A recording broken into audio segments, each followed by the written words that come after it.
नमस्कार, आप देख रहे हैं बिग डिबेट और आपके साथ मैं हूं दीपेश जैन। तो 2 नवंबर मध्य प्रदेश की बेटियों के लिए बहुत अहम दिन रहा जब लाडली लक्ष्मी योजना, जी हां, ये मध्य प्रदेश की शिवराज सरकार की महत्वाकांक्षी योजना, जिसका विस्तार इस तरह हुआ कि अब कॉलेज जाने वाली छात्राओं को भी आर्थिक मदद सरकार की ओर से मिल रही है।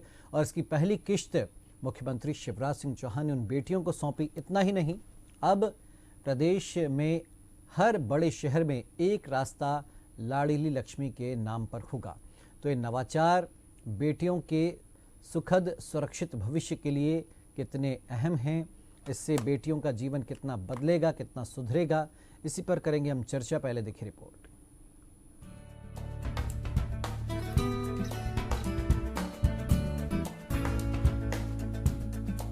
जी हां, प्रदेश के मुखिया सीएम शिवराज ने एक बड़ी घोषणा करते हुए अपने भांजियों को बड़ा तोहफा दिया है। मौका था लाडली लक्ष्मी योजना पार्ट 2 शुरू करने का। बेटियों को आगे बढ़ाने हमेशा तत्पर रहे भांजियों के मामा शिवराज ने इस दौरान एक बड़ी घोषणा करते हुए कहा, हर जिले में एक सड़क का नाम लाडली लक्ष्मी रोड किया जाएगा। हमारे देश में अब तक बड़े लोगों के नाम से, महापुरुषों के नाम से सड़कों का नाम रखने की परंपरा तो थी। मैं सोचता हूँ मेरी लाडली लक्ष्मी बेटियां बड़ी होकर प्रदेश का भविष्य बनाएंगी, देश का भविष्य गढ़ेंगी, ये बहुत आगे बढ़ेंगी। इसलिए एक रोड का नाम लाडली लक्ष्मी रोड रख दिया जाए। पूरे 52 जिले में एक रोड का नाम लाडली लक्ष्मी पथ रखा जा रहा है। लाडली लक्ष्मी योजना का प्रचार प्रसार का काम भी किया जाएगा और ये वाटिका सुरक्षित रहेगी। जैसे जैसे ये पेड़ बढ़ेंगे, मेरी बेटियां भी लगातार आगे बढ़ती जाएंगी। और ये इस बात का भी प्रतीक है कि लाडली लक्ष्मी बेटियों की जिंदगी केवल खुद के लिए नहीं है, वो पर्यावरण बचाने के लिए भी काम कर रही है। ये पेड़ लगाने से क्या फायदा है, सबको पता है? क्या फायदा है, कोई बताओ? बताओ, कौन हाथ उठाओ, कौन बताओ? बताओ बेटी, क्या फायदा पेड़ लगाने? हमें स्वच्छ हवा मिलती है, ऑक्सीजन मिलती है, जिससे हमें जिंदगी मिलती है। तो पेड़ हमें जिंदगी देते। हमने पेड़ नहीं लगाए, जिंदगी लगाई है। जिंदगी, हमारी जिंदगी भी ऐसे ही उपयोगी होके हम अपने भविष्य को तो बेहतर बनाए, अपने माता पिता का नाम रोशन करें, लेकिन हम मध्य प्रदेश और देश की जिंदगी में भी नया सवेरा लाने के लिए भी काम करें, क्योंकि हम लाडली लक्ष्मी बेटियां हैं। ठीक है कि नहीं? जोर से बोलो, ठीक है कि नहीं? अभी तो भगवान से यही प्रार्थना करता हूं कि तुम हमेशा सुखी रहो, मेहनत से पढ़ो, आगे बढ़ती रहो, मम्मी पापा का नाम भी रोशन करो, प्रदेश को भी आगे बढ़ाओ, देश को भी आगे बढ़ाओ। और मामा का नाम भी रोशन करोगी, मिलकर सब आगे बढ़े। सब बेटियों ने पूरे प्रदेश में पेड़ लगाए, आज पौधे लगाए वाटिकाओं में। मैं बेटियों को हृदय से धन्यवाद देता हूं, उनके माता पिता को भी बहुत धन्यवाद देता हूं। इतना ही नहीं, इस खास मौके पर सीएम ने ये भी कहा, आज हमने भोपाल के भारत माता चौराहे से लेकर पॉलिटेक्निक चौराहे तक का मार्ग का नाम लाडली लक्ष्मी रोड कर दिया है। जाहिर है, लाडलियों के नाम पर सड़कों का जब नाम होगा, योजना का लाभ तो उन्हें लगातार मिलेगा ही, साथ ही लड़कियों के सशक्तिकरण में भी ये कारगर साबित होगा। वहीं सीएम ने प्रदेश के हर जिला मुख्यालय पर लाडली लक्ष्मी वाटिका बनाए जाने की घोषणा भी की। इन वाटिकाओं में लक्ष्मी बेटियां जन्मदिन के मौके पर पौधारोपण भी करेंगी। वहीं सीएम शिवराज ने एक और कार्यक्रम के दौरान 1477 लाडली लक्ष्मियों के खाते में करीब 1,83,00,000 रुपए भी ट्रांसफर किए। सीएम ने इस दौरान कहा, मुझे खुशी है, जिन बेटियों को मैंने गोद में खिलाया है, अब वो कॉलेज जा रही हैं। आज मेरी खुशी का अंदाजा आप लगा नहीं सकते। सचमुच में मैं गदगद हूं, प्रसन्न हूं, मेरा रोम रोम पुलकित है, क्योंकि आज मेरी वो लाडली लक्ष्मी बेटियां बैठी हुई है जो कॉलेजों में एडमिशन लेके अब कॉलेज की पढ़ाई शुरू कर रही हैं।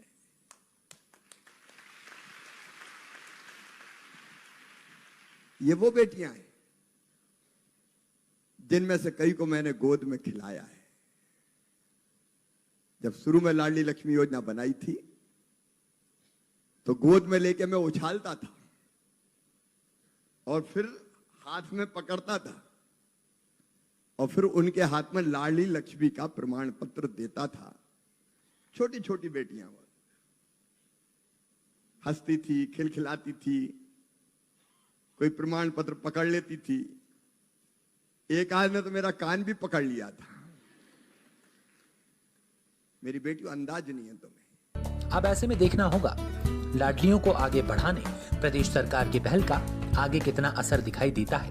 Bureau report, DNN।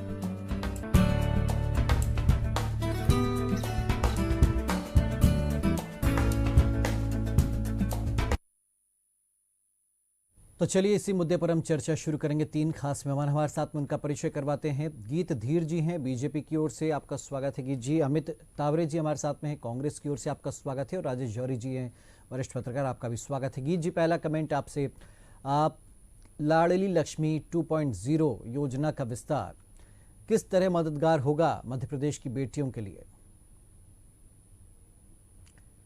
गीत जी, क्या आप सुन पा रहे हैं मुझे? अच्छा, लगता है उनसे हमारा संपर्क नहीं हो पा रहा। हम दोबारा कोशिश करेंगे। तब तक अमित जी का एक कमेंट हम ले लेते हैं। अमित जी, देखिए, जो कहा सीएम शिवराज ने, आपने सुना कि बेटियों को लखपति कैसे बनाना है, ये विचार उनके मन में था। जो बेसहारा हैं, गरीब बेटियां हैं, पढ़ना चाहती हैं, कुछ करना चाहती हैं, उनके लिए इस योजना की शुरुआत की और बेटियां बोझ ना बने, इस बात का पूरा ख्याल रखा।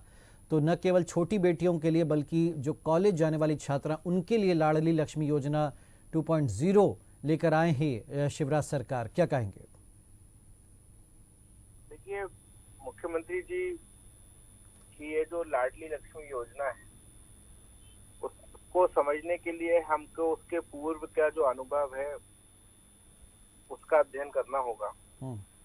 और मैं तो मुख्यमंत्री जी से आपके चैनल के माध्यम से ये पूछना चाहता हूँ कि जो उन्होंने कहा है कि हर जिले में लाडली लक्ष्मियों के नाम जो है वाटिकाएं होंगी, पद होंगे, तो सीएम साहब उन अस्पतालों के भी नाम बता दें जहां अभी भोपाल, खंडवा, मुरैना, भिंड, ग्वालियर, गुना, शिवपुरी और अन्य जिलों में जो दुष्कर्म और गैंग रेप के बाद जो लाडली लक्ष्मियां करा रही हैं, उन अस्पतालों के नाम क्या होंगे। सबसे महत्वपूर्ण बात ये है, लाडली लक्ष्मी हम सब की है और इसमें सबसे महत्वपूर्ण बात है कि सबसे जो मुख्य पहली बात है उनकी सुरक्षा। आज बलात्कार के जो मामले हैं उसमें मध्य प्रदेश प्रथम 5 पर है और लंबे समय से प्रथम 5 में है। उसके लिए आखिर कौन से कदम मुख्यमंत्री जी ने उठाए हैं? लगातार वो बोलते रहते हैं कि अधिकारियों को लटका दूंगा, उल्टा कर दूंगा, लेकिन आज नहीं, छोटी बच्चियों से अगर रेप होता है तो उनके लिए सीधे फांसी की सजा का कानून मध्य प्रदेश की सरकार ने बनाया। अमित जी, मैं आपकी बात से सहमत हूँ, लेकिन मैं तो ये चाहता हूँ कि आखिर ये दुर्घटनाएं क्यों रुकने का नाम नहीं ले रही हैं, क्यों अपराधियों के मन में खौफ नहीं है। चाहे बलात्कार की हम बात करें या किसी भी क्राइम की हम बात करें, मध्य प्रदेश प्रथम 5 में है। और रही बात लाडली लक्ष्मी के लिए रोजगार की क्या व्यवस्था करी है शासन ने, उसमें भी हम देख सकते हैं बेरोजगारी के मामले में प्रथम 5 में है। तो इवेंट तक ये चीजें सीमित ना रहें, वास्तविकता धरातल पर, क्योंकि जैसा मुख्यमंत्री जी ने कहा जब पहली बार लॉन्च करी थी उन्होंने लाडली लक्ष्मी योजना, तो जिस बिटिया रानी को उन्होंने गोद में खिलाया होगा, आज वो इस स्थिति में आ गई होगी कि वो अपने माँ बाप को कुछ देना चाहती होगी, जो उसने पढ़ाई लिखाई करी है उसको रोजगार चाहती होगी, काम करके अपने माता पिता को समर्पित करना चाहती होगी। लेकिन आज रोजगार के साधन मध्य प्रदेश में नहीं है, ये भी एक सच्चाई है। तो इन सब चीजों की व्यवस्था होना चाहिए, ना कि सिर्फ एक इवेंट बनकर ना रहे ये सब चीजें। चलिए गीत जी, तो क्या कहेंगे आप? लाडली लक्ष्मी योजना 2.0 का आगाज हुआ है और इससे कितना फायदा होगा बेटियों को, लेकिन अमित जी कह रहे कि समस्या अभी भी हैं बहुत सारी बेटियों के सामने। जी गीत जी, गीत जी से लगता हमारा संपर्क नहीं हो पा रहा, दोबारा कोशिश करिए। राजेश जी का एक कमेंट हम ले लेते। राजेश जी, हम ठीक है अमित जी विपक्ष में है, चूंकि कैसे खुलकर तारीफ करें या कुछ और बातें कहें, लेकिन उन्होंने एक वो मुद्दे की तरफ ध्यान खींचा है जो हर राज्य की समस्या है, जो सदियों से समस्या है, और कोई भी राज्य आज तक ये नहीं कर पाया कि बिल्कुल रेप के मामले में या छेड़खानी के मामले में कोई जीरो आंकड़े पर आ गया हो। ऐसा नहीं हुआ अमित जी कहीं भी। तो खैर उससे हम आगे बढ़ते हैं कि राजेश जी, ये जो योजना है 2.0, कितनी ज़रूरत थी इस योजना की, और कैसे देखते हैं आप सीएम शिवराज की मंशा को? दिपेश जी, देखिए लाडली लक्ष्मी योजना जो है, इसके बारे में जो सबसे अच्छी बात जो समझ में आई है वो ये आई है कि अपने देश में तो इसकी तारीफ हुई है, लेकिन विदेशों में भी इसकी तारीफ हुई। आपने देखा हुआ बाहर के लोग भी कुछ अध्ययन करने आए थे, तो वो जो योजना तो अपने आप में नो डाउट जिसने भी बनाई होगी, जिसका भी दिमाग होगा, जिसका भी ब्रेन चाइल्ड होगा, तो योजना बहुत अच्छी है। इसमें अपन समाज में क्या देखने को मिला, क्या अंतर आया, वो हम आपको बताते हैं। कि पहले क्या होता था कि पहले जब जैसे ही बच्ची पैदा होती थी किसी घर में, फीमेल चाइल्ड आती थी, तो परसेंटेज गिर गया है दुखी होने का। जो लोग एकदम से झटका लग जाता था उनके घर में, ये इस तरह से अपन मातम तो नहीं कहेंगे, शोक भी नहीं कहेंगे, क्योंकि हम ऐसे शब्द बोलना नहीं चाहते, लेकिन उनके कहीं ना कहीं मुंह उतर जाते थे। वो उस स्थिति में कुछ हद तक कमी आई है, और उसके पीछे एक बहुत बड़ा श्रेय जो है वो लाडली लक्ष्मी योजना को भी जाता है। और अपोजिशन का जो अमित जी ने बताया, बिल्कुल सही कहा उन्होंने। अपोजिशन का रोल है कि अपोजिशन कोई सरकार की पीठ थपथपाने के लिए नहीं होती है, ना होनी चाहिए। और अगर ऐसा हो जाएगा तो फिर अपोजिशन की वैधता ही खत्म हो जाएगी, फिर विपक्ष रहेगा अगर उसने हर चीज पीठ थपथपा दी तो। लेकिन अमित जी ने जो बात बोली कि रेप वाली बात है, उन्होंने कहा जो बलात्कार हो रहे हैं, अब बलात्कार की समस्या देखिए, ये बलात्कार में आपने देखा होगा हैदराबाद में और यूपी में और कई जगहों पे सीधे इनकाउंटर भी हो रहे हैं, उसके बाद भी बलात्कार नहीं रुक रहे हैं। तो इसके पीछे कुछ सरकार के बस का काम नहीं है इनको रोकना, ये समाज में गंदगी आ गई है, ये जो है बच्चों की परवरिश में प्रॉब्लम है, और इसके पीछे जो बहुत बड़ा कारण है ये एक तरह से मानसिक बीमारी होती है। बलात्कार जो है ना वही आदमी करता है जो कहीं ना कहीं साइकोलॉजिकली बीमार होता है, कहीं ना कहीं कभी भी कोई स्वस्थ मानसिकता का आदमी बलात्कार जैसी घटना कभी नहीं करेगा। तो अब हमको ये देखना पड़ेगा, मतलब ये सोचना पड़ेगा कि आखिर बलात्कार जो उन्होंने विषय उठाया है वो बहुत इंपॉर्टेंट विषय है, और उसके लिए जो सबसे बड़ी बात आपने देखा होगा, बहुत सोशल मीडिया पे चलता था कि बेटी जब बाहर जा रही है तो 17 सवाल उससे होते हैं, पर बेटा आधी रात को भी जा रहा है, किसी भी समय निकल रहा है, उससे कोई सवाल नहीं होते हैं। तो बेटे के ऊपर भी बंदिशें होनी चाहिए, बेटे को भी लगना चाहिए कि मैं भी आंसरेबल हूँ। अगर ऐसा होने लगेगा और माँ बाप उसको ये समझाएंगे कि जैसे तुम्हारे घर में तुम्हारी बहन है, ऐसे दूसरों की बहनें भी बाजार रास्ते में रहती हैं, और उनके साथ हमको वैसे ही बर्ताव करना चाहिए। तो ये जो है ये किसी राजनीतिक पार्टी के बस का काम नहीं है, ये इसके लिए एक अलग तरह की सोच समाज में डेवलप होनी पड़ेगी, और इसकी सरकार, मतलब राजनीतिक पार्टी की बस का है, सरकार के बस का नहीं है ये। ठीक बात है। हमारे साथ सत्येंद्र चौधरी जी जुड़ गए बीजेपी की ओर से, उनका स्वागत करते हुए सवाल यही सत्येंद्र जी कि लाडली लक्ष्मी योजना 2.0 किस तरह बेटियों का भविष्य सुरक्षित करेगी, केवल पढ़ाई के लिए मदद या फिर रोजगार के लिए भी सरकार कुछ करेगी? और अमित जी कह रहे हैं कि जो मूल समस्याएं हैं वो तो अभी भी बनी हुई हैं। सत्येंद्र जी देखिए, सर्वप्रथम DNN चैनल के दर्शकों को नमस्कार है और आप सबको अभिनंदन। इतना अच्छा कार्य हो रहा है लाडली लक्ष्मियों के लिए, बेटियों के लिए, यह अभिनंदनीय कदम, ऐतिहासिक कार्य कभी नहीं हुआ। और मध्य प्रदेश जो है, माननीय शिवराज जी का यह कदम स्तुत्य हो गया, अभिनंदनीय हो गया, प्रेरणादायक हो गया भारत के अन्य राज्यों के लिए और दुनिया के लिए। और आप देखिए इसका परिणाम कितना सुखद आया है कि जो हमारे यहाँ 1000 बच्चे अगर पैदा होते थे, लड़के पैदा होते थे, तो हमारे यहाँ बेटियां 912, 910, 12 बेटियां पैदा आती थी हमारे आंगन में, घरों में। अब वो बढ़ करके 978, लगभग 978 के आसपास हो गई हैं। ये बहुत बड़ा क्रांतिकारी परिवर्तन आया है, इससे एक स्वस्थ समाज का निर्माण होगा। क्योंकि अगर किसी समाज में महिला और पुरुष अगर दोनों बराबर रहते हैं तो निसंदेह अपराध भी कम होता है। अब सोचिए, अगर जो जहाँ पर ज्यादा पुरुष नहीं, जहाँ पुरुष ही पुरुष होते हैं, महिलाएं नहीं होती हैं, ऐसे कई देश हैं वहाँ पर क्राइम बहुत ज्यादा है, क्योंकि वहाँ पर जो लड़के हैं वो बहुत सारी उनकी उम्र हो जाती है और वो उनका विवाह ही नहीं होता, क्योंकि वहाँ पर फीमेल चाइल्ड है नहीं, फीमेल है नहीं वहाँ पर। इस कारण से वो क्राइम करते हैं, बहुत क्राइम बढ़ जाता है। तो इस प्रकार से सामाजिक संतुलन में यह योजना जो है बहुत क्रांतिकारी योजना रही है, इसका अभिनंदन सभी को करना चाहिए। और जिस प्रकार से आपने कहा कि पढ़ाई की बात है, तो देखिए अभी आने वाले दिनों में माननीय शिवराज जी, हमारी सरकार जो है बेटियों के लिए भी छात्रवृत्ति का वो करने वाली है और बेटों के लिए मेधावी योजना चलाई। माननीय कमलनाथ जी की 15 महीने की सरकार में एक बच्चे को भी छात्रवृत्ति नहीं दी गई थी। इसी प्रकार से मैं आपको बता दूं कि जैसे रेप की बात है, तो ये बात सही है, रेप बहुत घटना किसी भी बहन के साथ हो, भारत में हो, दुनिया में कहीं भी हो, बड़ी दुखद होती है, निंदनीय होती है। और मुझे ऐसा लगता है जो रेप करने वाले हैं, वरिष्ठ पत्रकार जौहरी जी ने कहा, बिल्कुल मैं उनसे सही कि जो रेप करने वालों को उन्होंने इंसान कह दिया। मैं मानता हूँ कि वो हैवान है, वो दैत्य हैं, वो नर पिशाच हैं और वो कुत्सित मानसिकता उनके अंदर होती है। जो एक स्वस्थ मानसिक संतुलन वाला, अच्छे विचारों वाला व्यक्ति कभी इस प्रकार का काम नहीं करता। तो ऐसे अपराधियों के लिए भी वज्रदंड का काम किया माननीय शिवराज जी ने। पहली बार भारत के अंदर, इतने राज्य हैं लेकिन मध्य प्रदेश पहला राज्य हुआ कि हमारे यहाँ फांसी की सजा कर दी गई है कि जो भी अपराधी होगा, जो भी ऐसा गलत काम करेगा, जो दुष्कृत्य करेगा, ऐसे लोगों को आप फांसी की सजा दी जाएगी। और यह काम भी मध्य प्रदेश पायोनियर हुआ, माननीय शिवराज जी ने किया।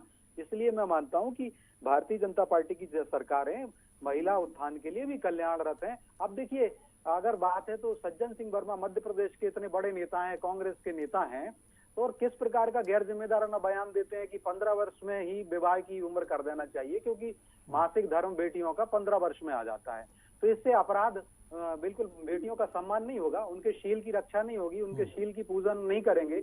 हमारे मध्य प्रदेश के लोग जरूर ऐसे अपराधी लोग हैं जो कुत्सित मानसिकता के जो नर पिशाच है ना, उनको इस प्रकार के बयान से जरूर हवा मिलती है, समर्थन मिलता है और वो अपराध करते हैं। इसी प्रकार से आप देखिए, इनके मंत्री हैं तो राजस्थान के, वो कहते हैं राजस्थान तो मर्दों का प्रदेश है, आज सबसे ज्यादा रेप होते। मैं इन कांग्रेस के ऊपर भी आरोप नहीं लगा रहा, लेकिन कांग्रेस की सरकार है राजस्थान में, सबसे ज्यादा अगर महिलाओं के साथ बलात्कार होता है तो राजस्थान में होता है। और उसके मंत्री क्या कहते हैं, शांतिलाल धारीवाल जी, वो कहते हैं कि राजस्थान पुरुषों का, मर्दों का प्रदेश है, शूरवीरों का प्रदेश है, तो यहाँ रेप होते रहेंगे।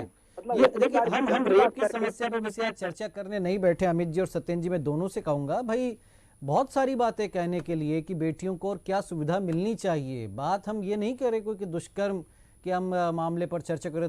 तीनों ही मेहमानों से मैं कहूंगा कि सिर्फ हम इस पर बात करें कि ये जो योजना है इसमें क्या कुछ और बदलाव होना चाहिए, कुछ और बढ़ावा मिलना चाहिए। अभी 25,000 की मदद मिल रही है कि और क्या हो सकता है, या ये कुछ और बेहतरी की अगर हम बातें करें। अमित जी, इसमें कुछ आप जोड़ना चाहेंगे? अमित जी, अमित जी आप सुन पा रहे हैं मुझे? हाँ, मुझे आपकी आवाज। जी बोलिए बोलिए। देखिए, मैंने आपको वही कहा कि ये सिर्फ इवेंट नहीं बनना चाहिए, धरातल पे ये सारी चीजें होना चाहिए। अब लाडली लक्ष्मी योजना के बारे में बड़ी बड़ी बातें सब लोग करते हैं, सत्ताधारी दल के नेता हो, मुख्यमंत्री हो, मंत्री हो। एक अनुमान के मुताबिक, एक प्रमुख समाचार पत्र के मुताबिक, प्रदेश में 50,000 लाडलियों का 2 बार पंजीयन हुआ है। आप समझ रहे हो कि ये फिगर 50,000 लाडलियों का 2 बार पंजीयन होना, एक प्रदेश के अंदर 50,000 का आंकड़ा कम नहीं होता। तो मैं वही बात कहना चाहता हूँ कि इसमें जो जो खामियां हैं सरकार को ध्यान देना चाहिए, क्योंकि मुख्यमंत्री जी पहली बार के मुख्यमंत्री नहीं है, एक लंबा समय उनको हो गया है। चुनावी वर्ष के तहत बातें नहीं करना चाहिए। और सबसे मेन बात अभी भी मैं कहूंगा, अपराधियों के मन में खौफ जरूर होना चाहिए। बलात्कार के जो मामले हैं, रोजगार के जो मामले हैं, उनकी ओर भी सरकार को ध्यान देने की आवश्यकता है। ठीक है, ये एक विपक्ष की बात नहीं है, एक आम नागरिक जो ये सब चीजें मैं मध्य प्रदेश में देख रहा हूँ, ये मेरे अंदर की भावना है। अब भारतीय जनता पार्टी के नेता ऐसे विपक्ष की राजनीति कहें या जो भी कहें, इसमें अब ये उनका अपना विचार हो सकता है। चल सत्येंद्र जी एक कमेंट और आपका, फिर मैं समाप्त करूंगा राजेश जी के साथ में। ठीक है, देखिए मैं बता दूं दीपेश जी ये जो विषय लाडली लक्ष्मी कितना अच्छा कार्य है, जो अगर मान लीजिए हमारे कांग्रेस के मित्र हैं वो उठा रहे हैं ये बात, तो अगर उसमें कुछ कमी रहेगी तो निसंदेह सरकार कार्रवाई करेगी। अधिकारियों की तरफ से कहीं कोई कमी होती है तो सरकार का, हमारे यहाँ वज्रदंड चलता है और उनके ऊपर कार्रवाई होती है। लेकिन ये योजना क्रांतिकारी योजना है, इसको अन्य राज्यों ने भी अपनाया है, दुनिया ने इसका अपनाया है, तो हमें इस बात पे जाना चाहिए। और मैं तो कहता हूं कि सभी को, आप देखिए शिवराज जी ने अपराधियों की जो बात कही, जो भी अपराधी हैं, और हमने आज 25,000 एकड़ से ज्यादा की भूमि को इवैक्यूएट करा लिया और अभी 28 नवंबर से उस भूमि पे भूखंड भी दिए जाएंगे ऐसे लोगों को जिनके पास आज तक या किसी के पास रहने का घर नहीं है खुद का नाम से। तो ऐसे लोगों को जो जरूरतमंद हैं या जो विदेश, जो बाहर से आए हैं, जिनको नागरिकता मिली है भारत की, वो ऐसे लोगों को अगर मध्य प्रदेश में है तो उनको भी हम भूखंड देने का काम माननीय शिवराज जी की सरकार, भारतीय जनता पार्टी की सरकार कर रही है। और इतना अपराधियों के ऊपर वज्रदंड चलाया है कि आप देखिए सारे जो अपराधी हैं लिप्त होते हैं इस गंदे कामों में, दुष्कृत्य में, तो वो हाथ जोड़ के विनती कर रहे हैं कि साहब मैंने जो गलती की है कृपया मेरे घर पे बुलडोजर ना चलाएं। तो मैं आपके चैनल के माध्यम से ये बताना चाहता हूँ मध्य प्रदेश की जनता को और सारे देश की कि कृपया करके भारतीय जनता पार्टी की सरकारें जहां जहां हैं और ना कहें, क्योंकि बुलडोजर। ठीक है राजेश जी, जी राजेश जी का ऑडियो। जी दिपेश जी बोलिए बोलिए। हेलो, क्या कोई और सुझाव आप देना चाहेंगे कि किस तरह और विस्तार होना चाहिए, या ये जो है कह सकते हैं कि संतुष्ट हैं आप इस योजना के विस्तार से, इतने ही? दिपेश जी, जो मेल फीमेल रेशियो है, सेक्स रेशियो अगर बढ़ा है, अपने इस पे देखा नहीं, लेकिन अगर सत्येंद्र जी बता रहे बढ़ा है, तो ये वाकई तारीफ की बात है, क्योंकि ये इसी से समाज में जो है बहुत सारी अच्छी चीजें होंगी। दूसरी बात ये है कि जो गलतियां हैं, अब गलतियां जो भी उसमें कमियां रह गई है, उस कमियों को हम आप जैसे पत्रकार लोग और अपोजिशन, इनको, और सरकार में भी जो लोग हैं, पार्टी के लोग हैं, उनको भी बताना चाहिए। लेकिन जो 50,000 का आंकड़ा अभी अगर जो अमित जी ने बताया है, अगर ये बात सही है तो ये बहुत बड़ा ब्लंडर है, कोई छोटा ब्लंडर नहीं है। मतलब 50,000 फर्जी रजिस्ट्रेशन हो गए इसका मतलब, और 50,000 फर्जी रजिस्ट्रेशन मतलब कितना बड़ा अमाउंट हो गया। और वो बात सवाल पैसे की नहीं है, सवाल ये है वो पैसा गलत जगह चला गया, तो वो पैसा नंबर 2 का हो गया और गलत तरीके से गलत अकाउंट में चला गया। और इसलिए कम से कम ये है, सत्येंद्र जी को के माध्यम से अपन ये तो कहना चाहेंगे कि सरकार को इस मामले की तुरंत जांच करानी चाहिए कि ये क्या सिर्फ अपोजिशन का इल्जाम है या फिर इसमें कोई सच्चाई भी है। ठीक, चलिए, बहुत शुक्रिया आपका राजेश जी, शुक्रिया अमित जी, आपका शुक्रिया सत्येंद्र जी, आपका हमारे साथ इस चर्चा में जुड़ने के लिए। तो लाडली लक्ष्मी योजना 2.0 जिसका इंतजार था, और पहली किश्त के तौर पर 12,500 मिले बेटियों को, और जाहिर सी बात है सीएम शिवराज की जो मंशा है उसे वो पूरा कर दिखा रहे हैं। फिलहाल बिग डिबेट में इतना ही। आप देखते रहिए DNN न्यूज़। नमस्कार।